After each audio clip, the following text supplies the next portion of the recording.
뭔가가 좀 어수선해요. 예?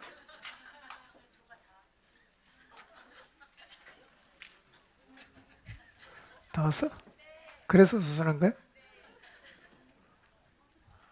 몇 조야? 구조야? 오케이. 이따 상 줄게. 그럼 몇 조야? 어? 다 왔어요? 알았어요. 또 다 온 조 있어요? 예, 두 조 이따가 노는 휴식 시간에 상 드리겠습니다. 어, 근데 내가 보니까 몸은 와 있는데 아직 정신은 집중이 안 됐어요. 커피 마시고 김밥 먹고 오래간만에 만나서 담소하고 이게 탁 눈빛이 집중이 안 되고 뭔가 어수선한 게 그렇습니다. 예. 오늘 하는 공부도 그렇지만 이 과정은 마음으로 공부를 안 하면 별로 효과가 없습니다. 왜냐하면 되게 다 아는 얘기거든요. 하나님 말씀 순종해야 된다. 그거 모르는 사람 세상에 누가 있겠어요? 근데 이거를 여러분이 예습을 하면서 직면을 안 하면 공부 끝나가도 한 개도 남는 게 없어요. 예. 나는 정말 지금 순종하고 있는가? 정직하게 직면해 봐야 됩니다. 예. 여러분이 와서 공부하는 거는 참 잘하는 일이죠. 그리고 어, 새롭게 여러분이 배워야 할 내용이 없는 건 아닌데 그게 그렇게 중요하진 않다는 거예요. 우리의 문제는 모르는 게 아니에요. 아는데 못 사는 게 문제입니다. 못 사는 게. 그럼 어떻게 하면 살 수 있냐? 직면을 해야 됩니다. 직면을 하고 고뇌를 해야 돼요. 왜 안 될까? 뭐가 문제일까? 내 인생 이렇게 살다가 끝낼 건가? 자기 자신과 이 말씀을 붙잡고 실험을 해야 뭔가 조그만 빛이라도 보이는데 그것조차 없으면 사실은 우리 삶이 변하질 않아요. 똑같습니다.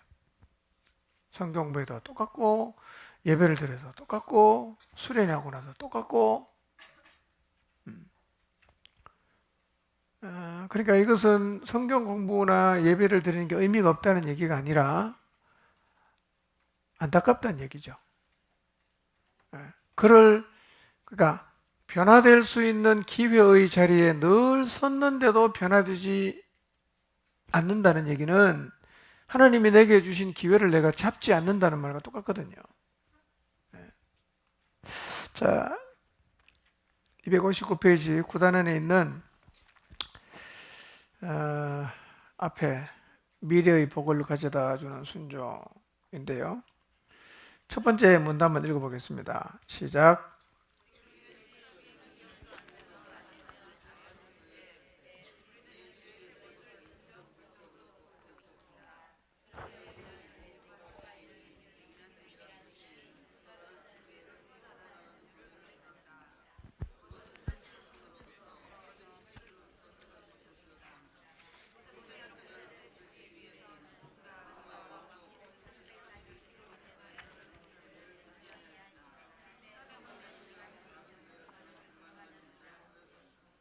예.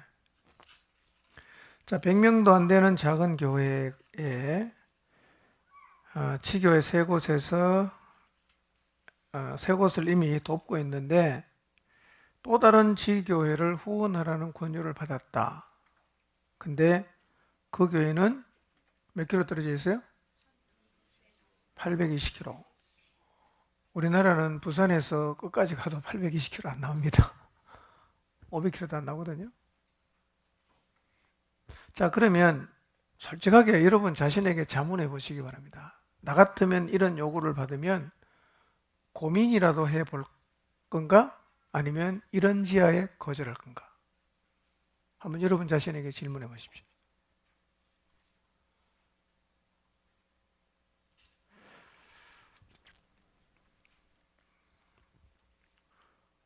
왕복 1641km의 거리를 왔다 갔다 하면서 그 교회를 돕는 일을 100명도 안 되는 교회에서 할 수 있을까? 남의 얘기를 읽지 말고 우리 얘기로 한번 읽어보자는 거죠.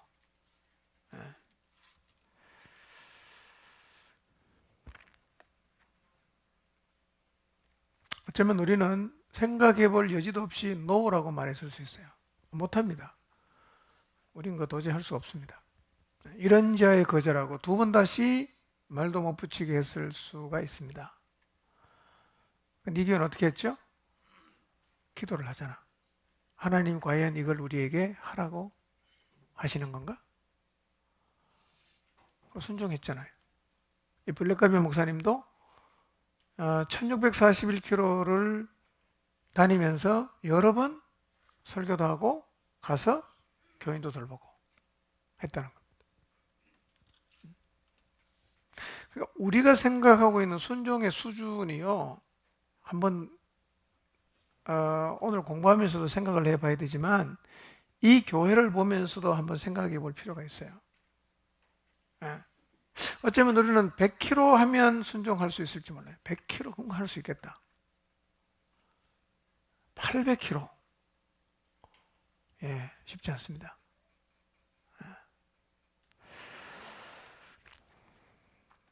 순종이라는 게 그냥 내가 마음에 드는 일을 하는 것 정도를 얘기하는 게 아니거든요. 우리도 내 마음에 드는 거는 순종해 주잖아. 내 마음에 드는 거, 내가 좋아하는 거. 근데 그거는 처음부터 성경이 말하는 순종은 아니에요.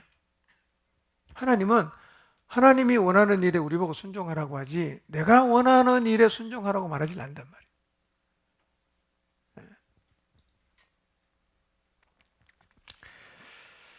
자, 1과로 넘어가겠습니다. 1과 제목 읽어볼까요? 시작. 제1부. 그 뒤에 거 읽어야죠. 제1부. 그 작은 글씨 읽어보겠습니다. 시작.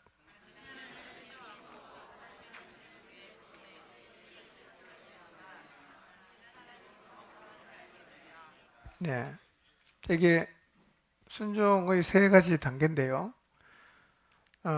내가 하나님께 순종하면 하나님은 나를 통해서 그분의 일을 성취하십니다. 그때 내가 경험으로 하나님을 알게 되는 거예요. 순종하면 어떻게 한다고요? 성취합니다. 그때 내가 하나님을 경험으로 아는 거예요. 원래 안다라고 했을 때는 요게 아는 거예요. 경험해서 아는 게 아는 거예요. 내가 경험해서 아는 하나님이 얼마나 될까? 이과에 가서 한번 좀 우리가 생각해 볼 것입니다. 근데 첫 번째 문단 한번 읽어보겠습니다. 좀 기억해야 될 내용이 있습니다. 읽어봅니다. 시작. 하나님은 이 세상에서 계속 일해 오셨습니다. 그분은 지금 당신이 처한 바로 그곳에서 일하고 계십니다. 하나님은 언제나 먼저 주도권을 잡으시고 당신에게 오셔서 그분이 지금 무엇을 하고 계신지, 무엇을 하려고 하시는지를 계시하십니다. 이것이 그분에게 동참하라는 하나님의 초청입니다. 자, 그러면 하나님이 나한테 하라고 어떻게 말씀하시는가? 귀하다 대고 말씀하시나? 아니면 특별히 나를 불러갖고 말씀하시나? 이렇게 얘기합니다. 먼저 주도권을 잡으시고 하나님이 지금 뭘 하고 계시는지, 무엇을 하려고 하시는지를 보여주는데 이게 뭐라고요? 이게 나를 부르는 거예요. 나한테 직접 저거 하라 이렇게 말씀하는 게 아니라 하나님이 자기 자신을 보여주면 내가 그걸 봤어요. 그리고 뭐라고요? 하나님이 나를 초청하시는 거예요. 이 말씀을 여러분의 마음에 깊이 새겨두시고 성경을 읽다가 기도를 하다가 목적 모임을 하다가 누군가를 만나서 얘기를 하다가 하나님이 여러분에게 뭔가를 보여주시면 그게 뭐라고요? 하나님이 나를 그 일에 참여하라고 초청하는 거예요.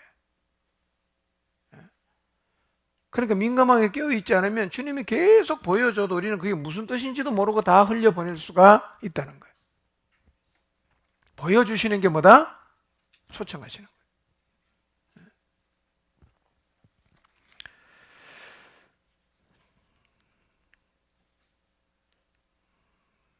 거예요. 네모 박스에 있는 글을 같이 읽어보겠습니다. 시작.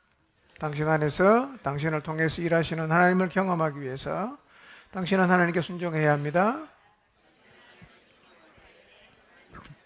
그분의 일을 성취하시고 당신은 경험으로 하나님을 알게 될 것입니다. 자,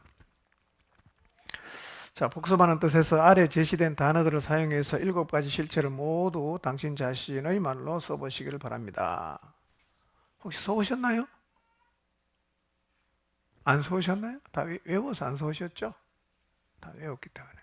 그래서 옆 사람에게 한번 설명해 주시길 바랍니다. 자, 여러분 내용이 정확하진 않아도 이때까지 공부했기 때문에 말로 그냥 때울 수 있어요. 한번 옆 사람에게 어떻게 하나님을 경험하는지에 대해서 한번 말로 지금부터 해보시길 바랍니다. 자, 1분 30초 줄 테니까 2분 드리겠습니다. 서로 1분씩 얘기하시기 바랍니다. 옆 사람 모른 척 하지 마시고 빨리 아는 척 하시기 바랍니다. 자, 중영 형제는 이래 같이 하고 유장로님은 저기 이름이 갑자기 생각이 안 나네. 같이 하시기 바랍니다. 둘이 도저히 짝이 안 맞으면 3명 같이 해야 됩니다.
틀려도 해보는 게 중요합니다.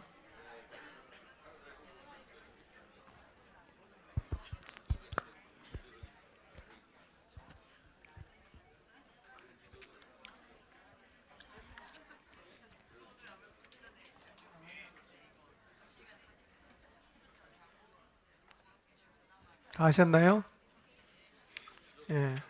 오늘 설명하다가 내가 설명하긴 했지만 뭔가 좀 부족하다 이런 느낌이 있었던 분은 집에 가서 뒤에 보면 다 나와 있거든요. 다시 한번 읽어보시고 좀 외우시기 바랍니다. 그런데 중요한 건 이거를 정리해서 말을 잘하는 게 중요한 게 아니에요. 뭐가 중요합니까? 나한테 과연 이런 하나님의 초청이 있었는가를 내가 확인해 봐야 돼.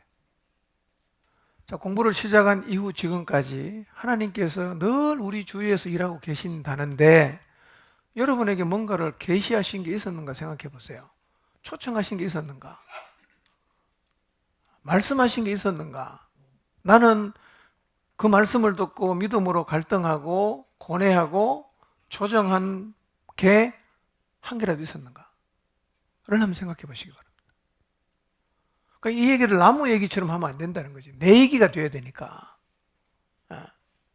원리를 배우는 건 중요한 게 아니라 이 원리를 나한테 적용을 해서 뭔가 말할 수 있어야 된단 말이에요.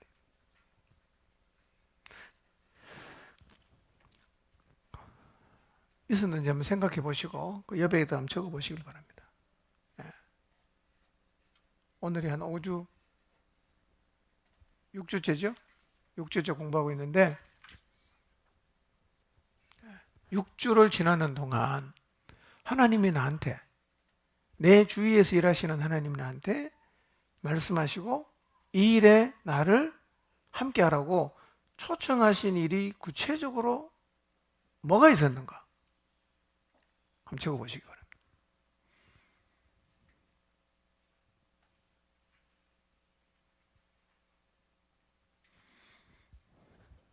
잘 생각해 보세요. 있었을 거예요.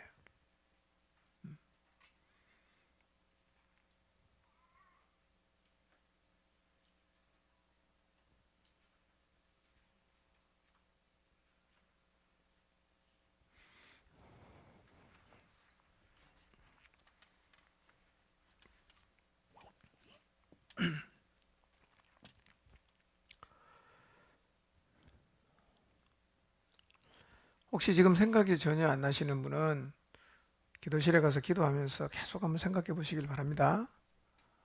6주를 지나는 동안 아무것도 없다고 하면 우리는 공부를 했지만 내 주위에서 일하시는 하나님하고 지금 소통이 안 된다는 얘기거든요. 아직도 뭔가 문제가 있어서 하나님이 말씀하셔도 나는 못 듣고 있다는 얘기예요. 그럼 신앙생활을 어떻게 하느냐? 지금까지 해왔던 방식으로 상투적으로 할 수밖에 없지 않겠어요? 뭔가 우리의 삶에 신선함이 나타나려고 하면 이 새로운 방식이 우리의 삶 가운데서 적용이 돼야 되는데, 한번 생각해 보시기 바랍니다. 6주 이제 3주밖에 안 남았는데 이게 사실은 우리의 신앙의 어떤 패턴이 되려고 하면 무던히 뭘 노력해야 되느냐면 개인에게 적용을 해야 돼요. 내가 이 말씀대로 순종하고 있는가? 이 말씀이 내 삶에서 이루어지고 있는가? 계속 생각해야 돼요. 그러기 위해서는 방법이 제가 여러 번 설명드립니다. 뭘 하라고요? 매과의 맨 끝에 나오는 질문에 직면해야 됩니다. 그 질문 가지고 기도하면 참 좋아요. 자, 다음 페이지 넘어갑시다. 자, 아래에는 7가지 실체 중 7번째에 나오는 3가지 행동이 적혀 있습니다. 아까 맨 위에서 한번 했죠. 자, 하나님이 7번째 행동의 순서가 첫 번째 뭐죠? 뭐죠? 순종하는 겁니다. 두 번째로는 순종해야 성취하시잖아. 그 다음에 경험하는 거죠. 조금 전에 했죠? 제목 밑에 나와 있는 게 그거예요. 순종하고 그러면 하나님이 성취하시고 그럴 때 우리가 하나님을 경험한다는 거예요. 자, 당신이 그분께 순종합니다. 한번 읽어보겠습니다. 의미 있는 글들입니다.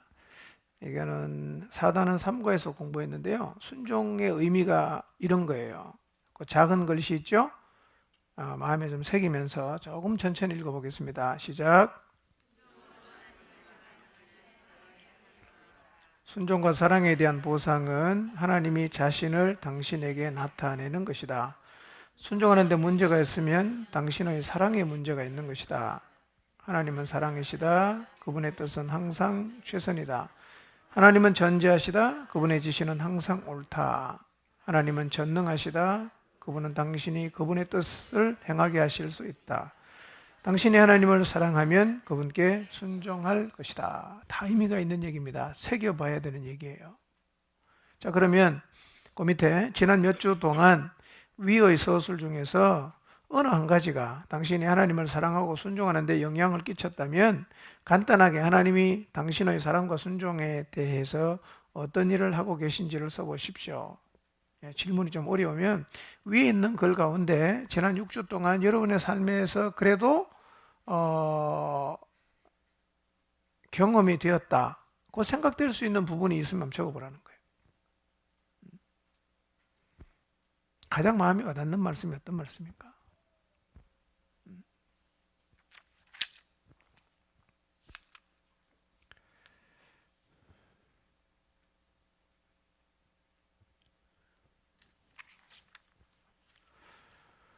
자, 이 질문에 여러분이 충분히 생각할 시간을 못 드리는데요. 표시해 놓고 좀 개인적으로 질문을 좀 가지고 생각을 해보시면 좋을 것 같습니다. 자, 다음 페이지 넘어갑시다. 맨 위에죠. 이 단원의 암송 구절은 사랑과 순종에 관해서 이야기하고 있습니다. 외우고 아래에 한번 적어보십시오. 자, 못 외우면 9페이지 이 단원에 암송 구절 있으니까 보고 한번 읽어보겠습니다. 시작.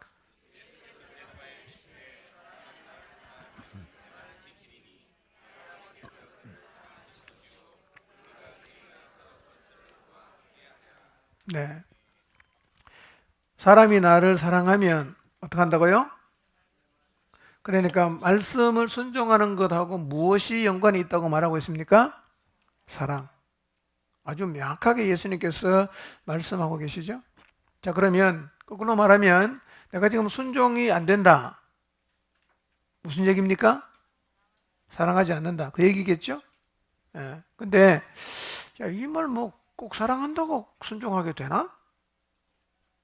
이렇게 질문하고 싶으신 분 혹시 계시면 여러분이 누군가를 사랑했을 때를 생각해 보세요. 누군가를 사랑했을 때 그 사람 말하는 걸 거역할 수 있던가? 콩깍지 씌운다 그러죠. 누군가를 진짜 사랑하면요, 그 사람 말이 틀린 말이라도 거절을 안 합니다. 다 들어줍니다. 안 그런 분 계십니까? 그러니까 하나님을 사랑하면 하나님 말씀을 지킨다는 말은 이게 이해 못할 얘기가 아니라 우리를 가만히 생각해 보면 우리도 그렇게 하고 있어요, 이미요. 그러니까 내 삶에서 하나님 말씀에 순종이 안 된다는 얘기는 다른 데 문제가 있는 게 아니라 뭐에 문제가 있다? 사랑에 문제가 있다는 거예요. 그러면 내가 주님 순종이 안 된다 그러면 어디로 다시 돌아갈 필요가 있겠어요? 내가 과연 주님을 제대로 사랑하는가라는 자리로 돌아가야 된다는 거예요.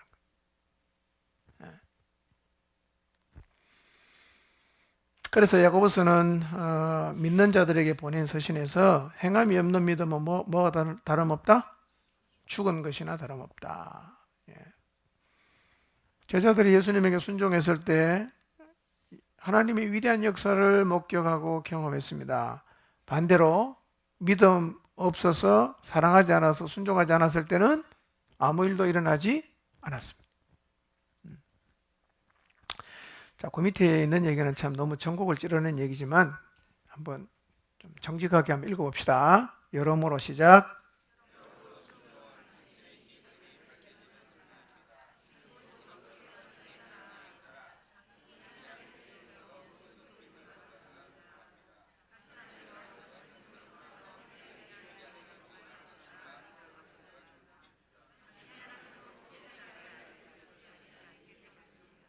예.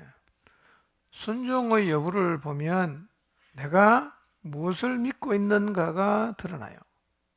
순종의 여부를 보면 하나님의 위대한 일을 경험할지 말지가 이미 결정이 되고, 순종의 여부를 보면 하나님하고 친밀한 관계 속에서 살지 그렇지 않을지가 결정이 된다는 거예요.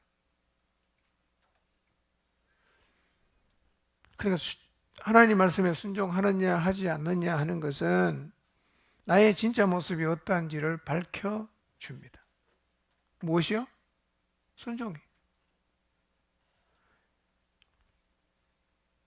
기도하는 일, 예배를 드리는 일, 영혼을 섬기는 일, 몸으로 봉사하는 일, 물질을 드리는 일, 하나님 말씀에 순종하는 일, 그 모습이 곧 나라는 거예요. 그게 나라는 거예요. 늘 우리는 변명을 하잖아. 사실은 그게 아니고 이러고 저러고. 근데요, 그게 진실이에요. 그러니 뭐 주님 사랑한다고 해놓고 예배도 제대로 안 나오고 기도도 생전 안 하고 성경 읽지도 안 하고 하나님과 교제도 안 하고 다 거짓말입니다. 자기를 속이는 겁니다. 말하기 좋아 사랑이지, 사랑은요 말로만 되는 건 아니에요. 진짜 사랑하면요 행동이 안 따라갈 수가 없어요. 진짜 사랑하면요. 다 사랑해 보셨죠? 못 해보셨습니까? 사랑하면 안 되는 게 없어요. 안 되는 게 없어요. 주님을 사랑하면. 순종의 여부를 통해서 여러분의 진짜 내면을 봐야 됩니다. 자, 그래서 요한 1서에도 그랬거든요. 질문 보겠습니다. 당신이 예수 그리스도 안에 계신 하나님을 알게 된 것. 어떻게 알 수 있죠? 하나님을 아는지 모르는지는 뭘 보면 알 수 있습니까? 계명을 지키고 말씀을 지키는 걸 보면 아는지 모르는지를 안다는 거예요. 그 다음에 어떤 사람이 하나님을 모르는 것을 확실하게 나타내는 증거가 있다면 뭡니까? 하나님 말씀을 무시하는 거예요. 상관도 안 해. 뭐라고 말해도 상관 안 해. 하고 싶은 대로 해. 이건 뭐예요? 하나님을 모른다는 확실한 증거라는 거예요. 예. 세 번째, 하나님 말씀을 지키는 사람의 인생에서 하나님은 뭘 합니까? 뭘 하죠? 하나님의 사랑이 온전케 됩니다. 온전케. 자, 그 다음에 4번. 하나님은 사랑이시기 때문에 그분의 뜻은 항상 뭐죠? 항상 뭐죠? 최선입니다. 사랑은 최선을 다하게 만들어요. 그 다음에 하나님은 전지하시기 때문에 그분의 지시는 항상 옳은 거죠. 하나님은 전능하시기 때문에 그분은 당신이 그분의 뜻을 행하게 할 수가 있다는 거예요.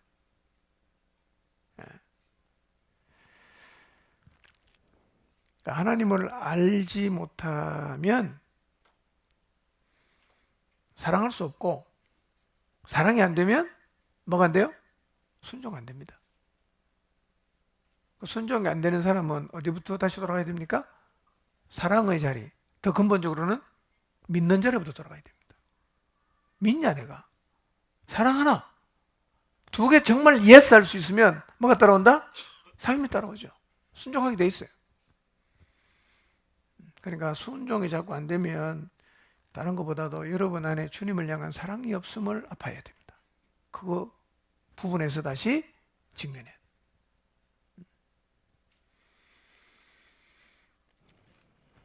자, 순종의 중요성 읽어볼까요? 시작. 사랑하심을 안다면 당신은 그분의 지시에 절대로 의구심을 가져서는 안 됩니다. 그것은 항상 옳고 최선입니다. 하나님이 당신에게 지시하실 때 당신은 그저 방관하고 있거나 토론을 하거나 논쟁을 해서는 안 됩니다. 당신은 뭐 해야 된다? 예. 여러분, 하나님의 사랑을 안다면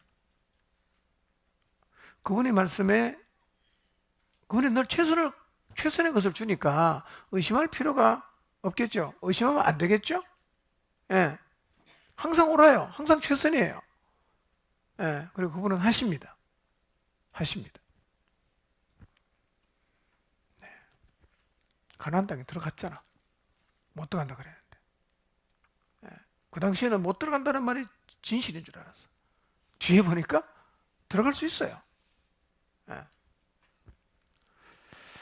자, 다음 성경 구절을 읽고 지키다 순종하다라는 말이 나오면 동그라미 하십시오 했는데요. 신명기 28장 1절 8절을 보면 순종이 얼마나 중요하다고 말씀하고 있습니까?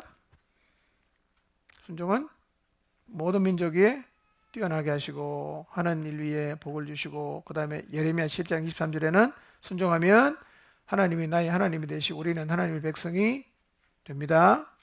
누가복음 6장 46절에서 9절에 보니까 순종에 가져오는 이로움이 뭐죠? 큰 물이 나서 탕류가 부딪혀도 요동하지 않는다. 큰 문제가 생겨도 순종하고 있는 사람은 흔들리질 않아요. 요동하질 않습니다. 그 다음에 요한복음 7장 16절 17절을 보니까 순종이 가져온 이로움이 뭐죠? 영적인 진리를 알게 된다는 겁니다. 자, 264페이지 맨 밑에 문단 봅니다. 불순종은 시작.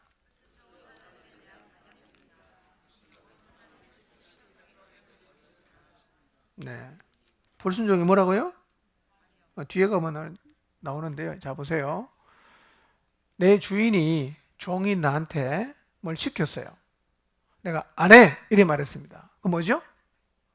반역이지. 대드는 거지. 예. 종은 주인이 시키면 예라고 대답해야지 아니요라고 말하면 그것은 반역이란 말이에요. 우리가 하나님을 정말로 주인으로 모시고 살아간다면 그분이 말씀하실 때 노라고 말하면 안 돼요. 예. 그건 반역하는 겁니다.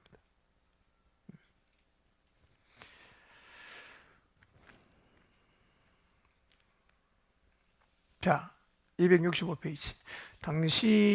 하나님이 당신의 순종의 정도를 어떻게 표현하시리라고 생각하십니까?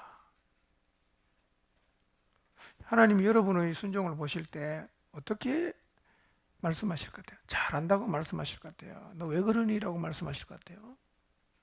너 나 반역하고 있니? 이렇게 말할 것 같아요.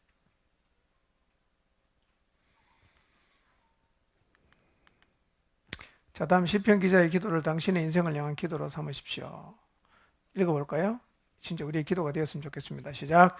여호와여, 주의 율례들의 도를 내게 가르치소서. 내가 끝까지 지키리이다. 나로 하여금 깨닫게 하여 주소서. 내가 주의 법을 준행하며 전심으로 지키리이다. 나로 하여금 주의 계명들의 길로 행하게 하소서. 내가 이를 즐거워함이니이다. 내가 끝까지 지키리이다. 전심으로 지키리이다. 내가 이를 즐거워하겠습니다. 네, 이게 우리 모두의 기도가 되기를 바랍니다. 자, 그러면 오늘 학습한 내용 중에 어떤 구절이나 성구가 당신에게 가장 뜻있게 와닿았습니까? 저는 이게 제일 와닿았어요. 순종은 나의 진실의 순간이다. 네, 순종은 나의 진실된 모습을 드러내는 순간이에요. 네. 자, 2과로 넘어갑니다. 이가 제목 순종 몇 부죠? 자, 2부입니다. 자, 하나님의 종들은 하나님이 지시하시는 것을 해야 합니다. 종은 순종할 것이냐 아니냐를 결정할 선택권이 있나요? 없죠. 그래서 순종하지 않겠다는 선택은 뭐죠? 반역이고, 그 반역, 그 불순종은 심각한 결과를 가져온다는 것입니다. 자, 그런데 순종이란 무엇인가? 그 다음 읽어보겠습니다. 시작.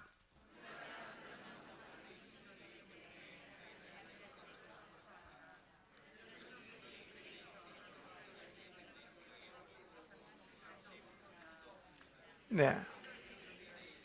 네. 자, 순종이 뭐냐? 순종이 뭐냐? 오늘날 정말 사람들이 너무 자기중심적입니다. 그래서 하나님에게 순종한다고 하면서도 자기가 하고 싶은 것만 해요. 네. 그러니까 하나님의 역사에 참여하는 게 아니라 더 정확히 말하면 자기가 원하는 것은 합니다. 자기가 하고 싶은 것은 해요.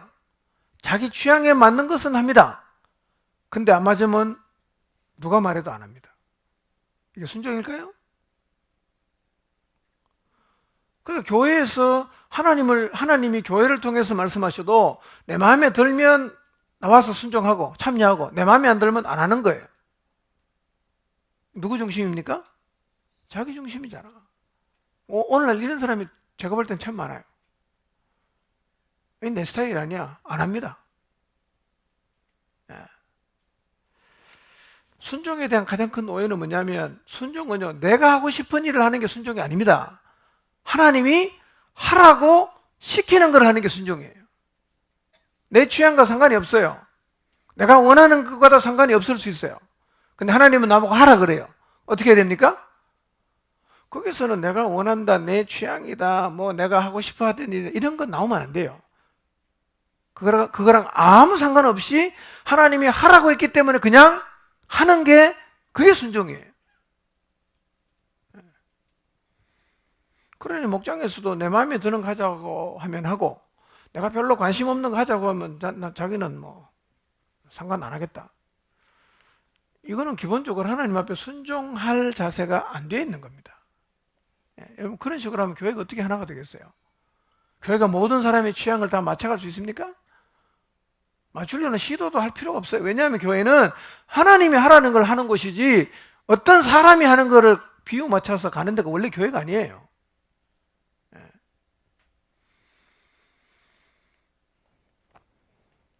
여러분의 취향 강조하지 마시기 바랍니다.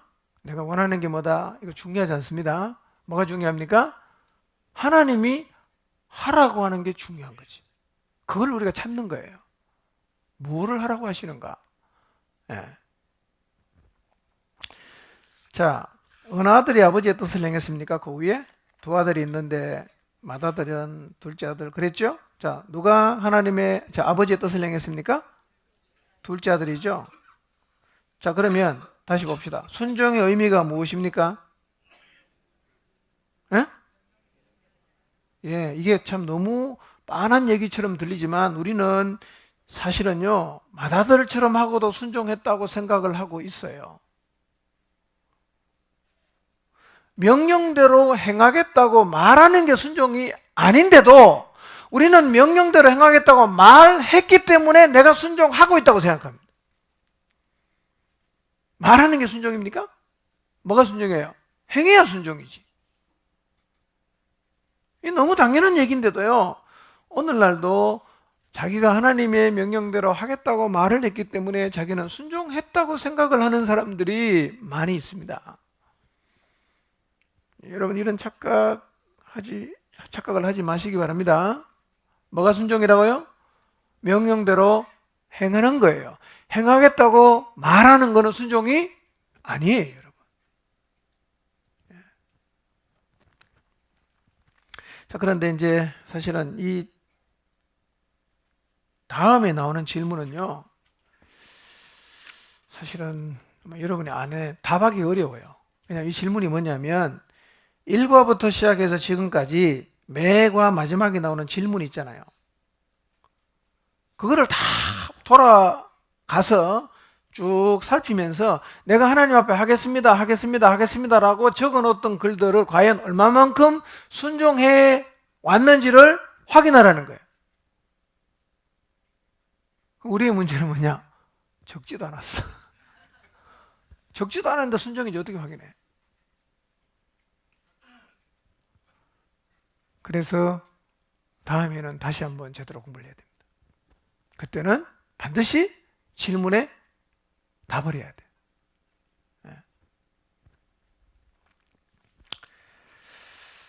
예, 이거는 사실은 여러분이 답할 수가 없어요. 2번 보세요. 2번. 아래에는 당신의 순종의 척도를 점수로 매겨보는 표가 있습니다. 10점 만점이 완전한 순종이고 0점은 완전한 불순종입니다. 근데 10점에 적지 말라고 미리 적어놓은 거예요. 누구만 10점 받을 수 있다? 10점 적을 사람이 있는 걸 알고 이렇게 적어놨습니다. 자, 당신이 이 학습을 시작한 이후로 하나님이 이만큼 순종했다고 여기실 만한 곳에 한번 표시를 해보라. 한번 해보실래요? 하여튼 앞에 건 안 적었지만 그래도 한번 여러분의 삶을 돌아보면서 나는 이 정도 순종했다. 그렇게 여러분이 적어보시면. 사실 애매하죠? 이건 1번에 적기도 그렇고 8번에 적기도 그렇고 하여튼 속으로는 한번 생각해 보시길 바랍니다. 네. 자, 이것이 긍정적인 경험이 아니었다고 해도 낙심하지 마십시오. 이 평가의 시간을 하나님께서 당신을 하나님께로 가까이 하게 하시는 기회로 만드십시오. 점수가 좀 나빴다. 이건 오히려 하나님께 가까이 할 수 있는 기회로 만들라는 겁니다. 하나님은 당신을 당신이 있는 곳에서 어디로? 하나님께서 원하시는 곳으로 옮기시는 일에 관심을 갖고 계신다. 내가 중심이 되어 살아가는 자리에서 어디로? 하나님을 중심에 두고 살아가는 자리로 옮겨가는데 하나님의 관심이 있다는 거예요. 여러분 모두를 향해서. 자, 그 다음 제목 읽어보겠습니다. 시작. 네. 알고 있는 것부터 한번 순종해보자. 알고 있는 것부터. 어떤 사람들은 하나님이 그들에게 과제를 주시기를 원합니다. 그들은 하나님이 시키는 것이면 무엇이든지 하겠다고 맹세합니다. 그러나 하나님이 그들의 인생을 관찰하실 때 이미 하나님께서 그들에게 하라고 말씀하신 것도 그들이 순종해 오지 않았음을 발견하게 하십니다. 우리는 하나님이 말씀하시면 다 순종하겠다고 더 큰 걸 요구하지만 가만히 보면 뭐부터 안 하고 있다? 다 알고 있는 기본적인 것조차도 순종하지 않고 있을 수가 있다는 거예요. 근데 사실은 여러분을 가장 괴롭히는 게 뭡니까? 다 아는 겁니다. 다 아는 거. 예. 사실은 우리를 늘 맴돌게 하는 자리가 있죠? 늘 맴돌게 하는 자리가 있어요. 거기를 못 벗어나요, 우리는. 그게 사실은 그것을 벗어나는 게 관건이고, 그것을 벗어나면 어쩌면 우리는, 우리가 생각하는 어렵다고 생각되는 하나님 말씀에 순종하는 것은 오히려 쉬울 수가 있어요. 늘 안 되는 그게 안 돼. 그게 한번 좀 직면해 보시길 바랍니다. 늘 안 되는 게 뭡니까? 기도가 늘 안 돼. 성경 읽는 게 늘 안 돼. 목자에게 순종하는 게 늘 안 돼. 이기적인 걸 버리는 게 늘 안 되고, 불평 안 하는 게 늘 안 되고, 뭐 거창한 게 아니에요. 다 아는데 늘 안 되는 거예요, 그게. 그게 고민입니다. 자, 그 다음 질문. 당신은 하나님이 순종하지 않을 종에게 새로운 임무를 맡겨주시리라고 생각합니까? 그럴까요? 여러분 같으면 어떡하겠어요? 일을 시켰어요. 말 안 들어. 또 시켰어. 또 안 해. 또 시켰어. 또 안 해. 시킵니까? 안 시키지. 안 주죠. 근데 우리는 자기를 못 본단 말이에요. 자기가 순종 안 하고 있는 것을 못 보기 때문에 자꾸 하나님한테 큰 걸 달라고 하는데, 사실은요, 우리의 삶에서 순종이 필요한 영역은 다 알고 있는 영역. 자, 하나님이 당신에게 십계명을 주었는데 그걸 지키고 있습니다. 여기서 십계명을 지키라는 말은요, 도덕률로는 우리가 지킬 필요가 있어요. 도덕률. 사랑해라, 탐내지 마라, 이런 거는 우리가 원리는 지켜야 됩니다. 구원의 방편으로 십계명을 지키면 안 되지만 도덕률, 도덕으로는 지킬 필요가 있어요. 윤리 도덕은 그 법은 살아 있습니다. 자, 예수님이 당신의 원수를 사랑하고 가셨습니다. 순종하고 있습니까? 모든 족속 제자를 삼으라고 했는데 그 명령에 순종하고 있는가? 모든 그리스도인 형제 자매들과 화목하라고 했는데 그걸 지키고 있는가?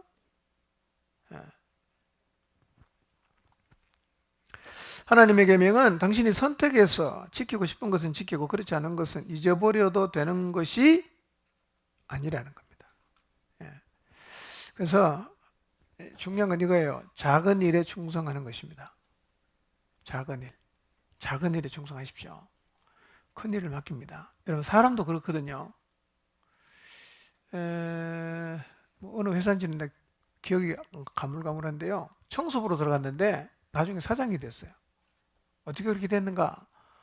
사장이 보니까요, 이 사람은 청소부인데 남들 오기 전에 미리 와서 청소를 다 해놓는 거예요. 너무 이 청소부 일이 별것 아닌데 너무 성실하게 잘해서 눈에 띄어가고 결국은 사장까지 올라갔어요. 작은 일에 충성하면 사람도 눈에 들어오지 않습니까? 하나님도요, 작은 일에 충성하는 사람에게는 큰 일을 맡깁니다. 근데 작은 일에 충성 안 하는 사람은 늘 큰 일을 요구합니다. 늘 큰 거, 이거는 시시해서 못하고 내 격에 맞는 걸 달라고 이렇게 거들먹거리거든요.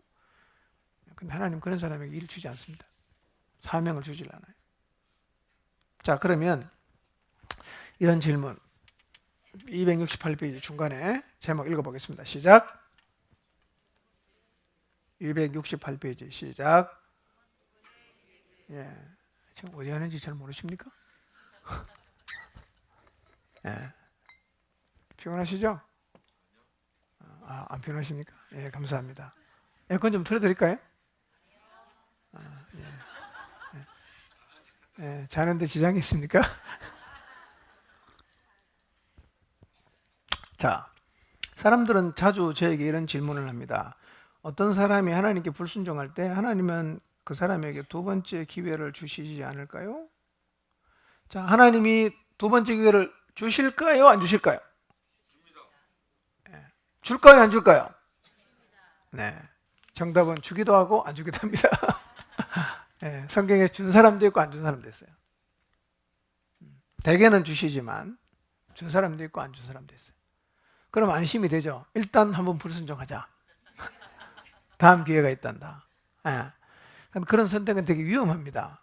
왜냐하면 자, 요나에게를 다 아시죠? 하나님이 요나에게 뭐 하라고 했죠? 니네에 가서 죄악이 관영해서 하나님 이성을 심판한다 하고 외쳐라. 자, 요나가 어떻게 했죠? 경상도 말로 토끼였어요. 어디로?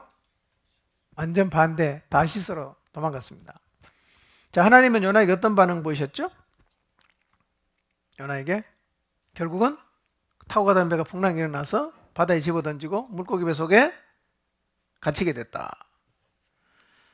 자, 그 다음에 두 번째 기회를 하나님이 주셨을 때 요나가 어떻게 했습니까? 순종해서 갔어요. 그리고 가서 심판을 선포했을 때 사람들이 어떻게 합니까? 회개하고 돌아왔어요. 요나가 너무너무 기뻐했습니다. 그렇죠? 너무 열받았어요. 왜 열받았냐? 이거예요. 하나님, 나 이럴 줄 알았습니다. 내가 가서 얘기하면 이 사람들 다 회개하고 돌아오게 할 줄 알았습니다. 그렇다면 왜 나를 보냅니까? 그냥 그렇게 하시지. 열받아서 그랬어요. 자, 그런데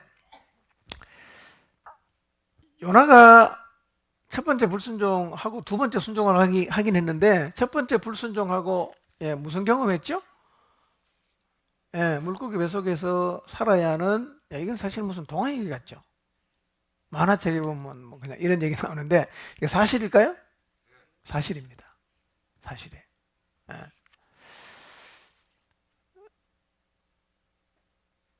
그러니까 두 번째 기회를 주시기도 하지만 처음 하나님이 주신 말씀에 불순종하면 반드시 뭐가 온다?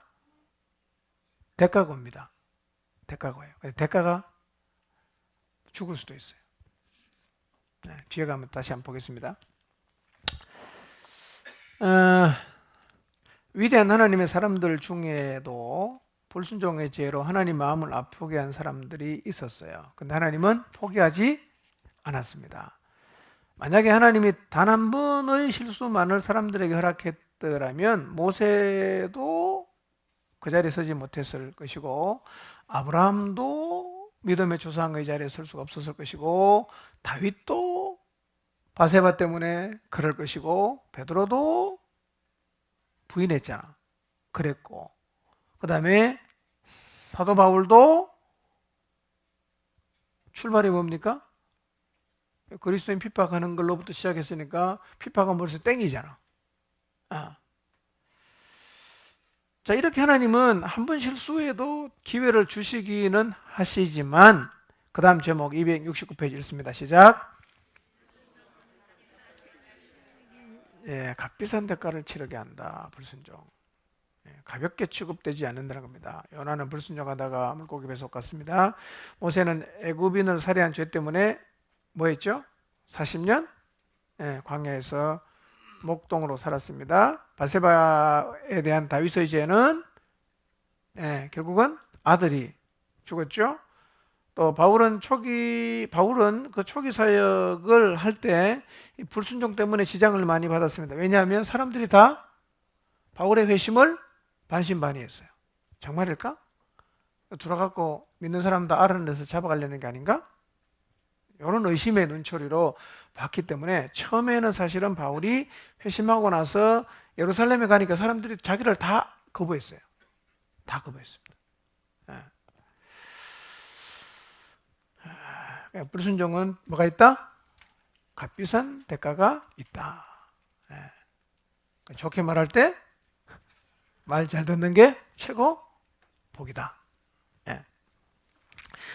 자, 하나님은 269페이지 맨 밑에 줄입니다. 하나님은 당신의 인격을 변화시키는 데 관심을 갖고 있습니다. 이런 불순종을 통해서 하나님은 우리의 뭘 바꾼다? 인격을 바꾸는 거예요. 그래서 어떨 때는요, 얼마 동안 내가 불순종하는 걸 가만 내버려둬요. 가만 내버려둡니다. 막 신나게 그냥 하나님이 안 계신 것 같으니까 막 돌아다니고 죄를 짓고 계속 불순종을 하면 하나님 그 다음 어떻게 합니까? 조만간 돌아오게 하려고 연단, 시련을 준다는 거예요. 이리 가도 안 되고 저리 가도 안 되고 그래도 계속해서 버팅겨 가면 하나님은 모든 것이 불가능하다라는 판단을 할 수밖에 없는 자리까지도 하나님 나를 몰고 가죠. 그러면서 하나님은 어떻게 합니까? 그릇된 결정을 내리도록 두시는 것 같지만 성령님이 어떻게 합니까? 내 안에 계속해서 말씀하기를 시작하는 거예요. 너 돌아가라. 너 정신 차려라. 하나님 널 기다리고 있어.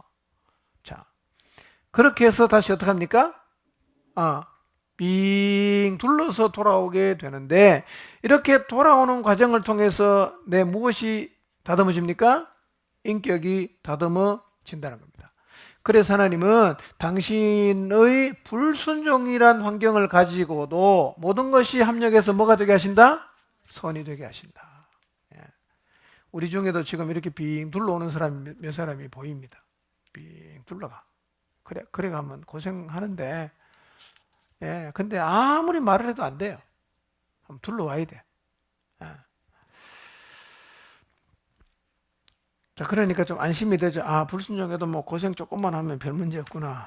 자, 그런 생각이 들려는 찰나. 그 다음 읽어보겠습니다. 시작.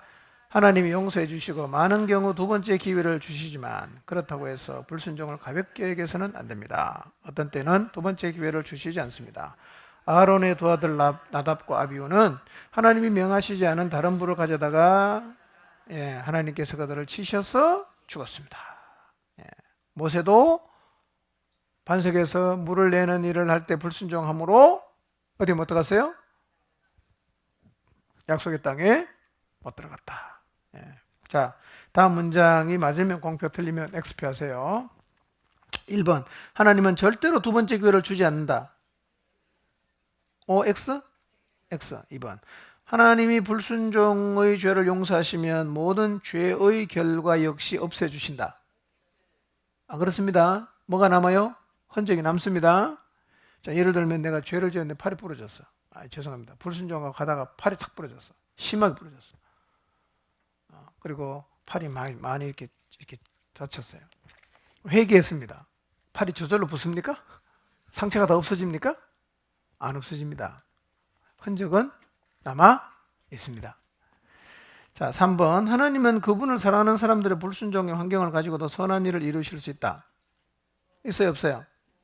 있습니다. 하나님은 당신의 인격을 변화시키는 데 관심을 가지고 계신다? 그렇죠? 불순종은 매우 값비싼 대가를 치를 수 있다. 그렇습니다. 하나님이 항상 죄의 결과를 없애주시는 것은 아니다. 그렇죠? 생각을 해보고 답을 하시는 거겠죠? 뭐 밑에 답 보고 하시는 분 아무도 없을 것 같아.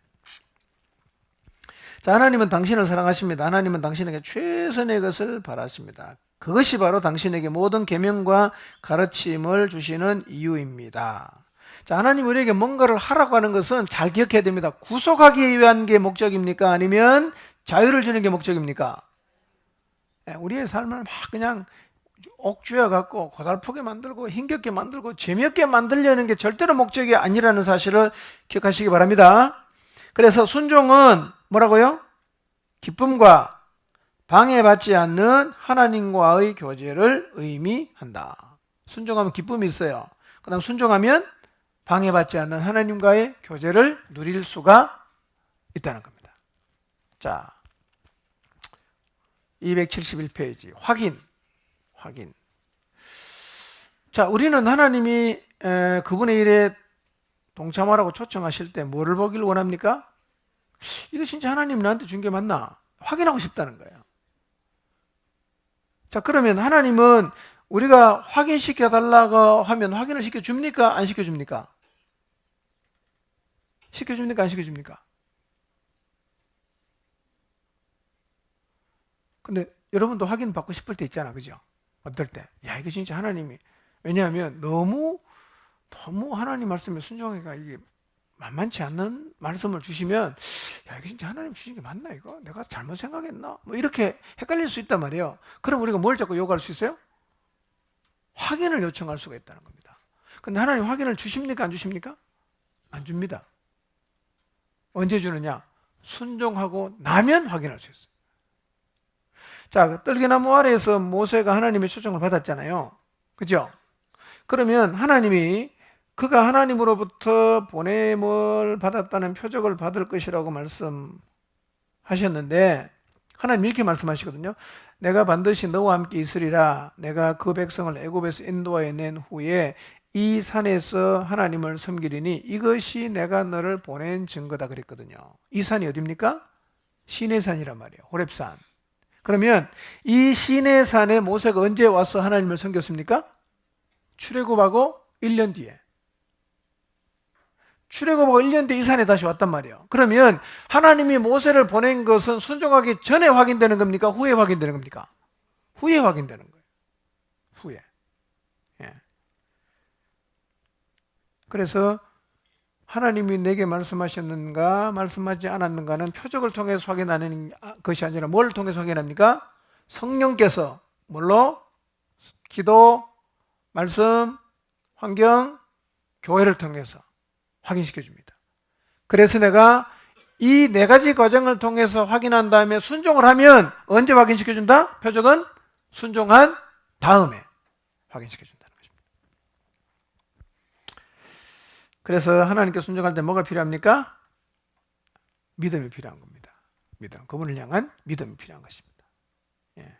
자, 오늘 학습한 내용 중에 어떤 구절이나 성구가 가장 뜻있게 와닿습니까? 어떤 거? 저는 이거였어요. 이미 알고 있는 것에 순종하라.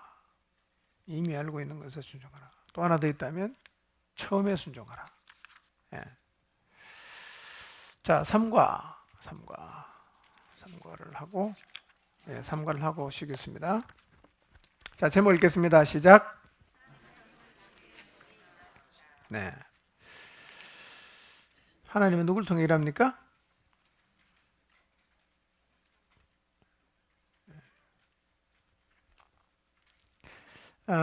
두 번째 문단 세 번째 줄 만일부터 읽겠습니다. 시작.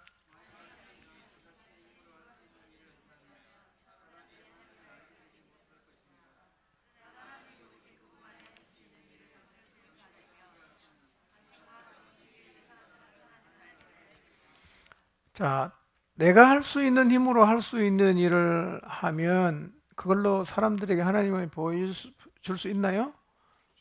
없죠. 예. 나도 하나님을 알 수가 없어요. 그럼 어떤 일이 벌어져야 됩니까?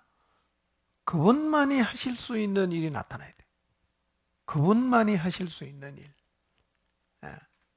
이런 역사가 나타나는 것이 지금 한국교회의 유일한 희망입니다. 이것마저 안 나타나면 이제는 세상에 하나님을 어필할 수가 없습니다. 네. 그래서 여러분 단순하게 성실한 그리스도인으로 사는 것에 만족하지 마십시오.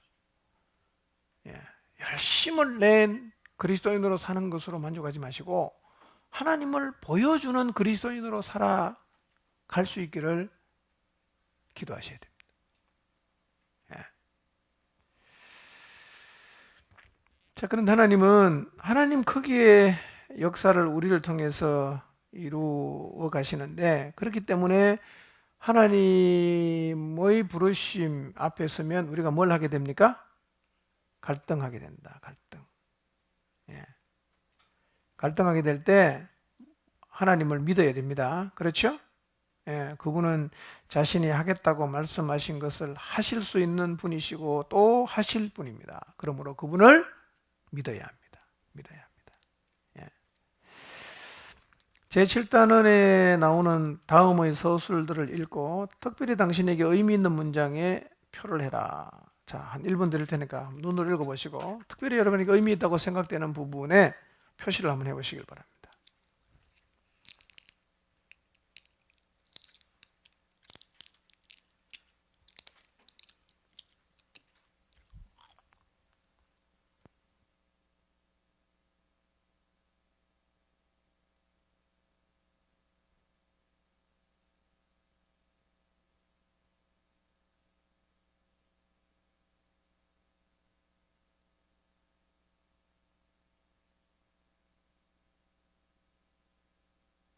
이거는 답이 있는 게 아닙니다.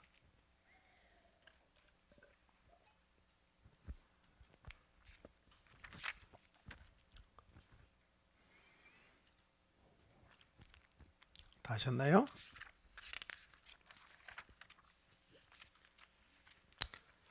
자, 그러면 또다시 1분을 드릴 테니까 자기가 표시한 것을 옆 사람하고 한번 좀 얘기를 해보시기 바랍니다. 나는 이게 의미가 있게 다가왔다. 이유는 이거다. 간단하게 한번 얘기해 보시기 바랍니다.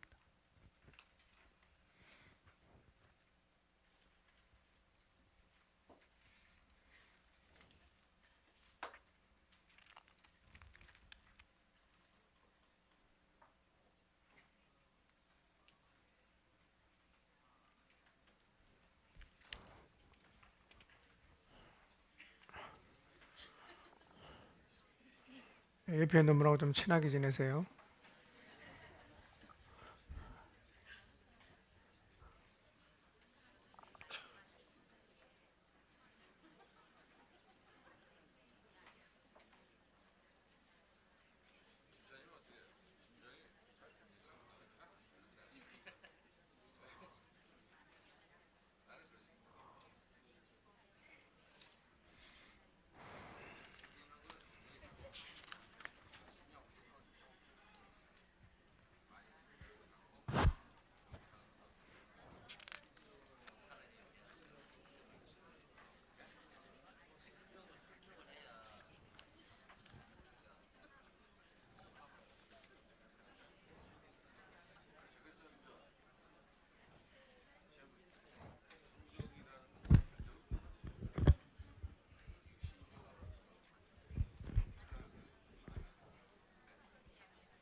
자, 다 하셨죠?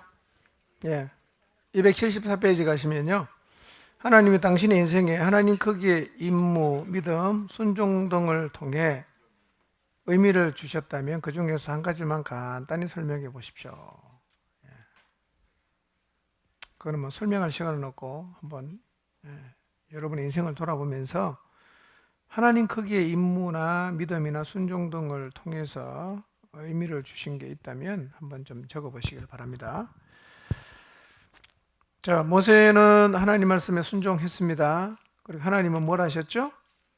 예, 순종하면 하나님은 성취하십니다. 순종하면 성취하십니다. 그래서 274페이지 보겠습니다. 이제 우리는 맨 밑에 줄 있죠? 하나님 일하시는 방식, 옆에 거 읽어봅니다. 시작.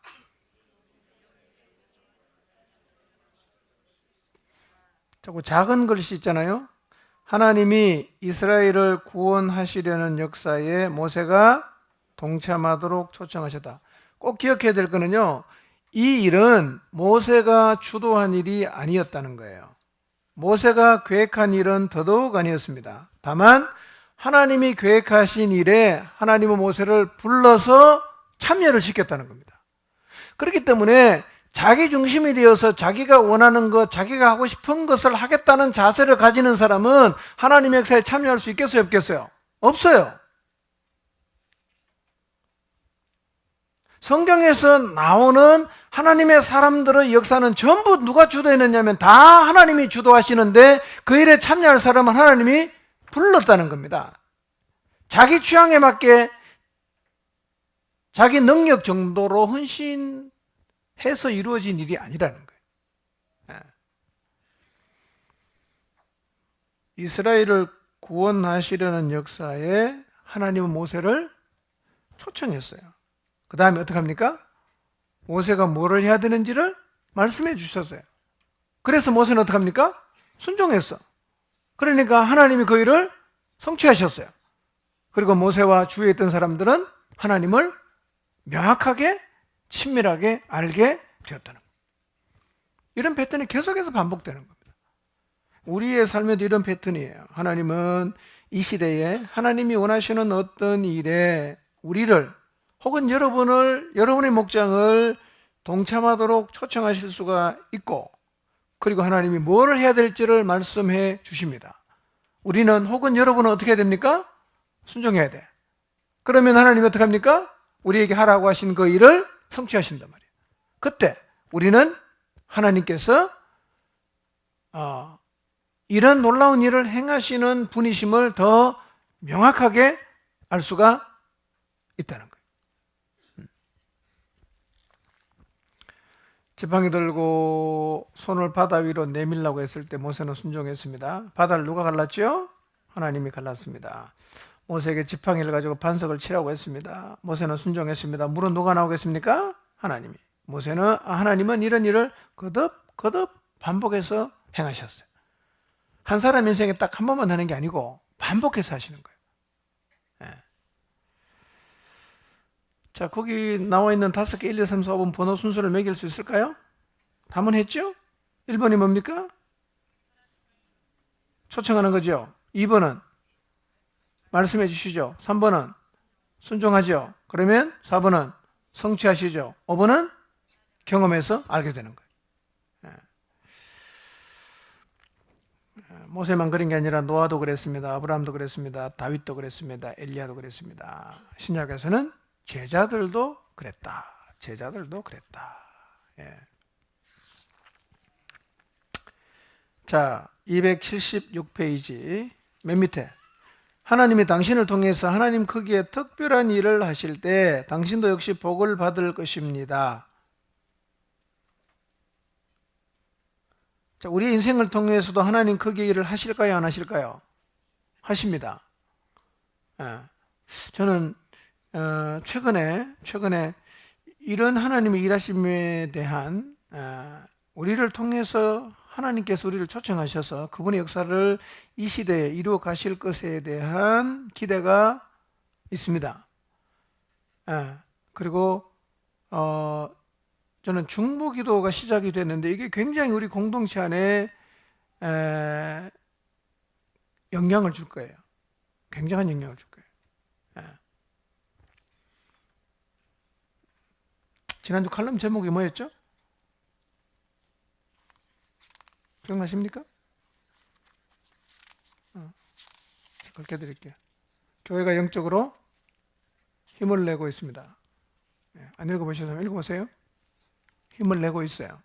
예. 하나님은 이 교회가 굉장히 희망을 잃어가고 암울해질 때 하나님 역사를 드러냅니다. 우리 공동체가 그렇게 하나님 역사를 드러내는 일에 하나님이 쓰실 수 있도록 우리 각자가 관계 안에서 주님이 우리를 초청하시고 우리에게 말씀하시면 잘 알아듣고 그리고 그 말씀에 순종해서 우리 사이즈가 아니라 누구 사이즈? 하나님 사이즈의 일을 하시고 그래서 우리는 하나님을 어떻게 하느냐 하면 글을 통해서 아는 게 아니라 삶을 통해서 알아야 돼요. 삶을 통해서 하나님을 알면 그 하나님을 나만 아는 게 아니라 그걸 보는 사람이 다 아는 거예요. 이제는 교회가 그렇게 안 하면요 우리 한국 사회를 바꿀 수가 없습니다. 여러분이 그렇게 다 하나님 선한 일에 순종하는 자리에 서게 되시길 바랍니다. 그 밑에 보세요. 하나님이 최근에 당신을 통해서 어떤 일을 하심으로 인해서 기쁨을 맛보신 일이 있습니까? 이게 있어야 돼, 이런 게. 여러분의 인생 가운데 하나님이 여러분을 통해서 일을 하셔서 여러분이 그 하나님으로 인해서 기쁨을 맛본 적이 있는가?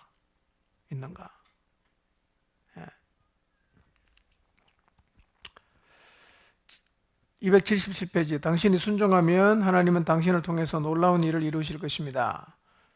그러면 이제 나발을 불게 되겠죠? 그게 뭡니까? 그게 간증이라는 거예요. 그런데 간증은 하나님께 영광을 돌리기 위함이라는 점을 명심을 해야 된다.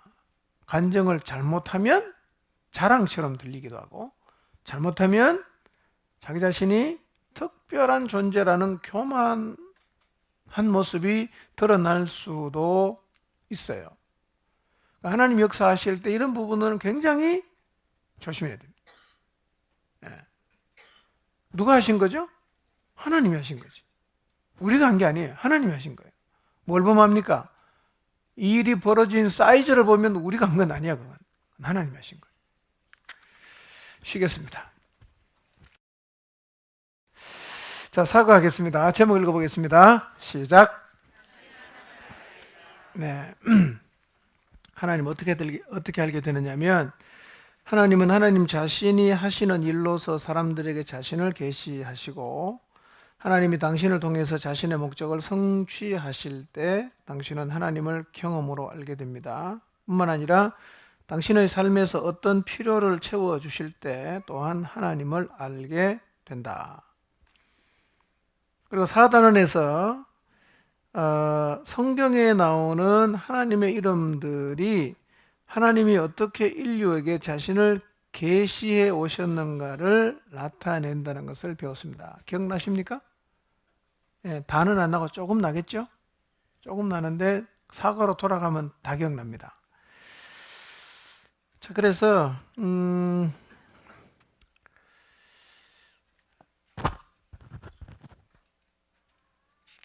278페이지요. 밑에 한번 보겠습니다. 자, 예수님은 구약의 고기 한번 읽어볼까요? 시작.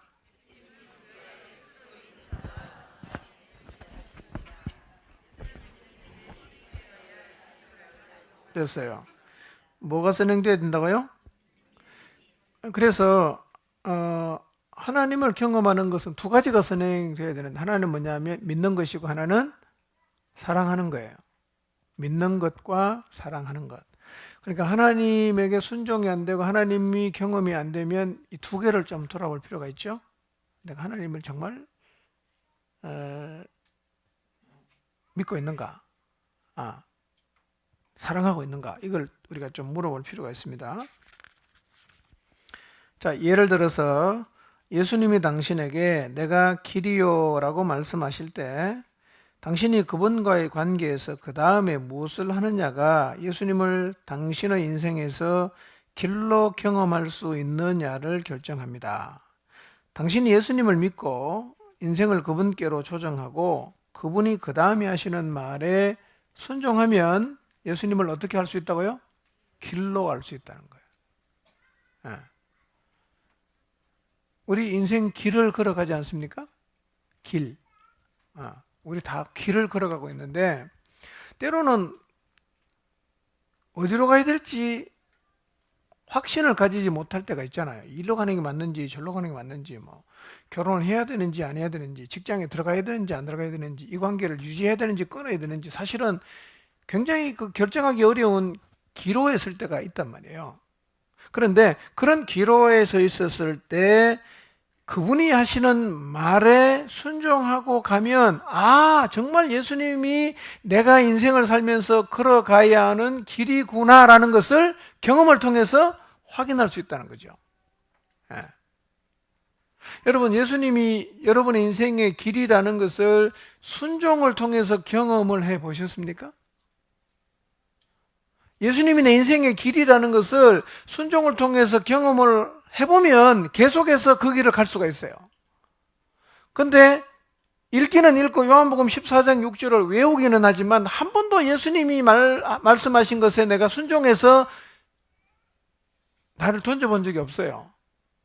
그러니까 진짜 예수님이 내 인생의 길이 되는지에 대해서 내가 확신할 수가 없어요. 예수님이 인생의 길이 된다는 것은 뭘 통해서 확인해야 됩니까? 순종, 그리고 경험을 통해서 확인해야 된다는 겁니다. 성경에서 계시된 많은 이름들은 어떤 의미가 있다고요? 하나님께서 인류 역사 가운데 자기 자신을 어떻게 계시해 오셨는가를 나타내 준다, 그 말하고 있어요.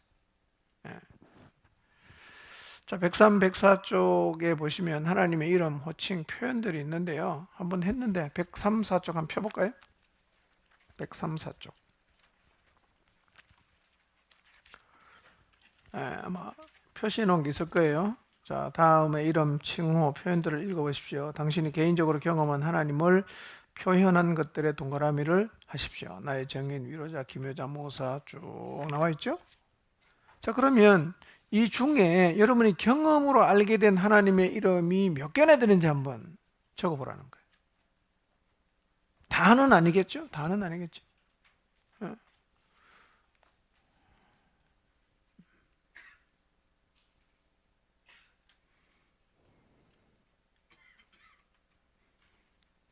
지금 적을 수는 없고요. 그 다음 질문. 하나님의 어떤 이름이 당신의 인생의 현 시점에서 가장 소중하거나 의미가 있습니까? 어떤 이름이? 예. 내가 경험했던 이름일 수도 있고, 또 내가 이 상황에서는 꼭 이 하나님을 내가 좀 경험해서 경험으로 이런 하나님을 좀 알았으면 좋겠다. 그런 이름은 뭔가?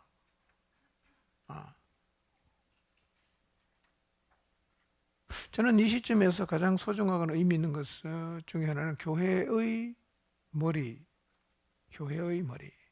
예. 에베소서 2장 말씀 보면요, 하나님은 1장이구나. 하나님은 예수님을 만물을 그 발 아래 복종을 시키셨어요. 예수 그리스도에게 만물을 그분의 발 아래 다 복종을 시키셨단 말이에요. 그분이 누굽니까? 예수님.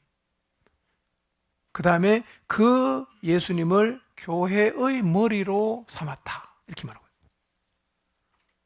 그러니 교회는 이 만물, 세상의 모든 것보다 밑에 있어요, 아래에 있어요? 왜요? 머리 때문이에요. 머리 때문에. 모든 것이 그리스도에게 다 복종되게 했습니다. 그 다음에 그 예수님을 어디에 머리로 세웠다? 교회의 머리로 세웠다. 예, 교회는 지금도 누가 머리입니까? 포항중앙침례교회 누가 머리입니까? 예수님의 머리입니다. 예수님. 이걸 진실로 믿어야 됩니다. 경험해야 돼요. 예. 악한 자가 함부로 할 수 없고 세상이 흔들 수 없는, 그래서 예수 그리스도께서 진짜 교회의 머리가 되신다는 사실을 우리 모두가 경험해야 됩니다. 자, 그럼 이런 질문을 해보십시오. 나는 하나님을 알고 있는가? 이론적으로 알고 있는 하나님 말고 내 삶의 경험을 통해서 알고 있는 하나님 이름은 뭔가? 삶의 경험을 통해서 알게 된 하나님의 이름 생각해 보십시오. 있어야 돼. 이게 한 개도 없다 이러면 뭐 거의 종교인 수준 아니겠어요? 거의. 자, 이제 5가 질문과 답들인데 아주 우리가 고민하고 있는, 하고 싶은 질문들입니다, 이게. 그 질문과 답을 쭉 이제 설명했는데요. 질문과 답들 밑에 있는 작은 글씨에 같이 한번 읽어보겠습니다. 시작.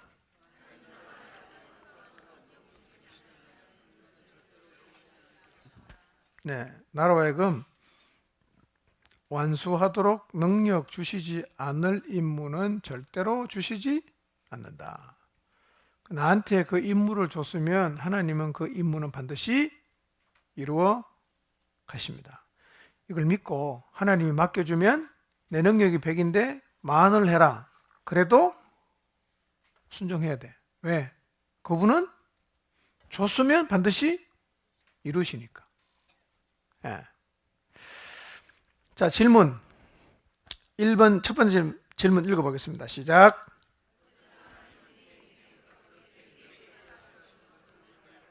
예, 하나님이 왜 내 인생에서 이렇게 느리게 역사하시는가? 내 교회 다닌 지 20년 30년 됐는데 아직도 나를 통해서 이것밖에 일을 안 하실까? 나같이 훌륭한 사람을 왜 하나님은 사용하시지 않을까? 이런 내면의 질문들이 신앙생활을 하다 보면 생길 수 있어요. 그리고 실제로 이 질문을 여러분이 하고 있을 수도 있습니다. 야, 이거는 나처럼 유능한 사람을 왜 알아주지 않을까? 예. 자, 예수님이 제자들과 3년 정도 거하신 다음에 이렇게 말씀하셨어요. 내가 아직도 너희에게 이를 것이 많으나, 그 다음 읽읍시다. 지금은 너희가 감당하지 못하리라. 그러나 진리의 성령이 오시면 그가 너희를 모든 진리 가운데로 인도하시리니 그가 스스로 말하지 않고 오직 들은 것을 말하며 장래일을 너희에게 알리시리라. 지금은 너희가 감당하지 못할 것이다. 무슨 얘기입니까? 준비가 안 됐다는 얘기죠. 준비가 안 됐다. 예수님은 성령님이 하나님의 시간표에 따라서 제자들을 계속해서 인도하실 것임을 아셨다는 겁니다. 왜 이렇게 느리게 역사하실까? 더 주면 지금은 감당을 못하니까. 죄송한 얘기인데요. 제가 봐도 보여요. 그럼 하나님 눈에 보일까요? 안 보일까요? 보입니다. 보이죠. 네, 잘 보입니다. 여러분, 그 자녀를 길러보면 아이 수준을 알잖아요. 요 아이한테 어디까지 시켜야 되는지 알지 않습니까? 4살짜리한테 동사무소 가서 주민등록 등본 띄우라 그럽니까? 안 시키잖아, 그런 거는. 아니까. 4살짜리는 겨우 해봐야 뭐 요거 쓰레기통에 버리고 와라 뭐 요런 거밖에 안 시키지 않겠습니까? 그러니까 사람을 보면 안단 말이에요. 어느 정도를 맡겨야 되는지를 아는데, 인간을 창조하신 하나님, 우리의 중심을 다 꿰뚫고 보고 계시는 하나님이 어느 정도를 맡겨야 될지 안 될지를 알까요, 모를까요? 알겠죠? 다 그것의 바탕 위에서 하나님은 우리에게 초청하시고 말씀하시고 사명을 준다는 거예요. 자, 당신은 이렇게 말할지도 모릅니다. 하나님은 서두르셔서 저를 성숙하게 만들어 주세요. 이때 하나님은 이렇게 말씀하십니다. 나는 내가 내게 허락하는 만큼이라는 표현보다 이렇게 바꾸면 좋겠어요.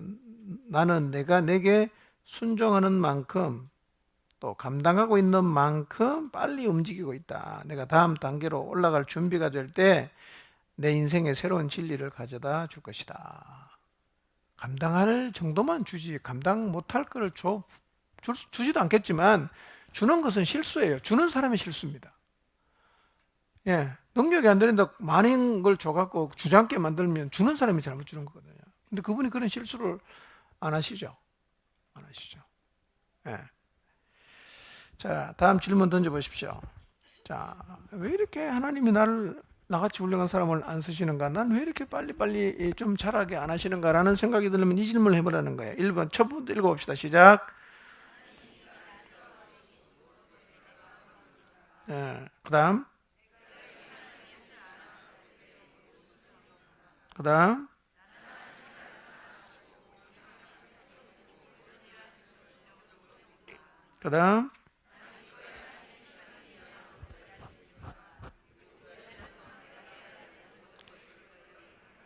네. 나 같은 사람을 왜 하나님이 안 쓰시는가라는 생각이 들 때마다 내 이렇게 오래 교회 다니는데 왜 이렇게 내가 느리게 성숙하는가라는 생각이 들면 꼭 이 질문을 한번 던져보시길 바랍니다. 나는 이미 나를 인도하고 계신 하나님, 그분에게 인도하고 계신 모든 것을 내가 응하고 있는가, 순종하고 있는가. 그 다음, 이미 하나님의 뜻임을 아는 것에 대해서 내가 순종했는가, 이런 질문을 한번 해보라는 겁니다. 여기서 걸리면 사실은 다음으로 나는 넘어가고 싶지만 하나님은 안 넘어가요. 이거 걸리면.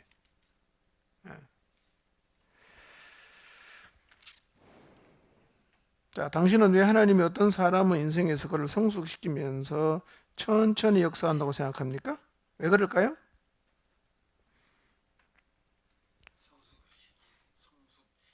그렇죠. 왜 천천히 역사하실까? 아마 이유가 그 위에 적혀 있는 것들 모두이겠지만요. 이미 인도하고 계신 것에 응하지 않는 것. 하라고 해도 안 하고, 가자고 해도 안 가고, 나 그거 내 취미 안 맞습니다. 나 그거 하기 싫습니다. 나 그거 못 합니다. 이렇게 반응을 한다거나, 하나님의 뜻이 뭔지를 아는데도 순종을 계속 안 하고 있으면 하나님은 그 사람에게 천천히 갈 수밖에 없는 거예요. 천천히 갈 수밖에 없어요. 그래서 신앙이 자라는 게 연수랑 정비례하지 않습니다. 그래서 예수님께서 성경에서도 반복해서 말씀하시는 게, 먼저 된 자로서 나중되고 나중된 자로서 먼저 될 자가 많으니라 그랬어요. 많으니라. 그러니까 이미 말씀하신 하나님의 인도에 응하지 않거나 또 알고 있는 하나님의 뜻에 순종하지 않으면 결국은 나중될 수밖에 없어요. 먼저 출발해도.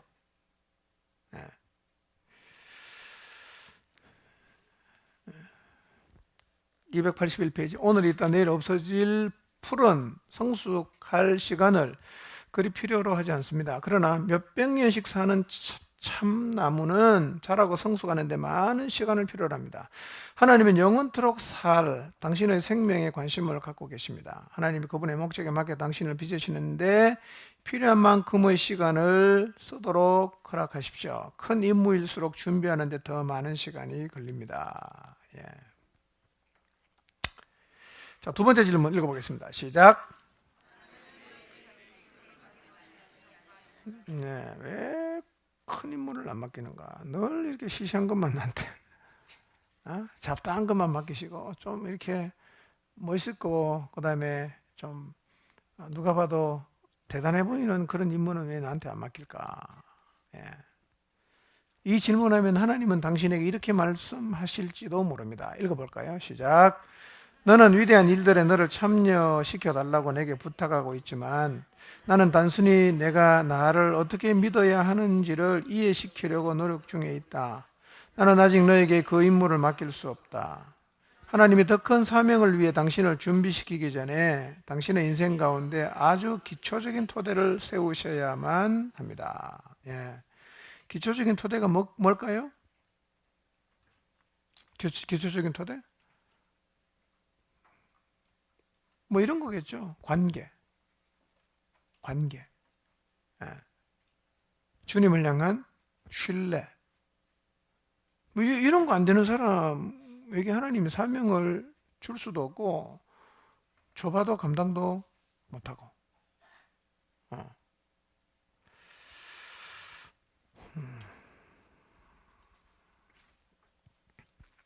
기초적인 토대. 저는 우리의 신앙의 가장 기초적인 토대가 관계라고 생각합니다. 이게 안 되면 사실은 기다려야 됩니다. 이게 안 되면 어떤 것도 안 되게 돼 있어요. 왜냐하면 기본적으로 주님을 섬기고 따라간다는 의미는 능력이 많아갖고 자기의 능력을 가지고 뭔가 대단한 일을 이루어내는 능력이 아닙니다. 하나님이 내게 뭐를 말씀하시는지를 잘 듣고 순종하는 게 관건이기 때문에 관계가 안 돼 있는 사람은 기초가 사실은 안 잡힌 것과 똑같습니다. 이게 안 되면.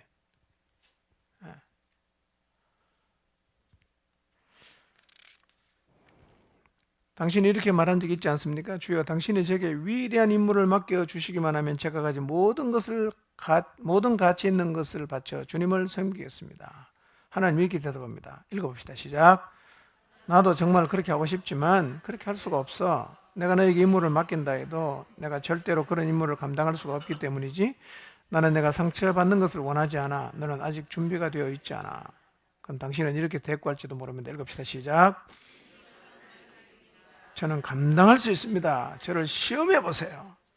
네, 이렇게 말했던 사람이 있었어요. 누굽니까? 베드로가 그랬어요. 베드로. 예. 십자가 달리기 전날 밤에 베드로가 이렇게 말했습니다. 주여, 내가 주와 함께 오게도 죽는데도 가기를 각오하였습니다. 예. 아주 뭐 사나이답게 딱 대답했다. 예수님 뭐라고 말씀하십니까? 네, 오늘 다 굴기 전에 내가 3번 나를 모른다고 부인하리라. 했어요, 안 했어요? 했죠. 예.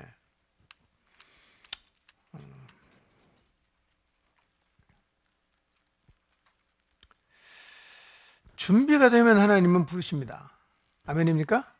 준비가 되면 부르십니다. 예.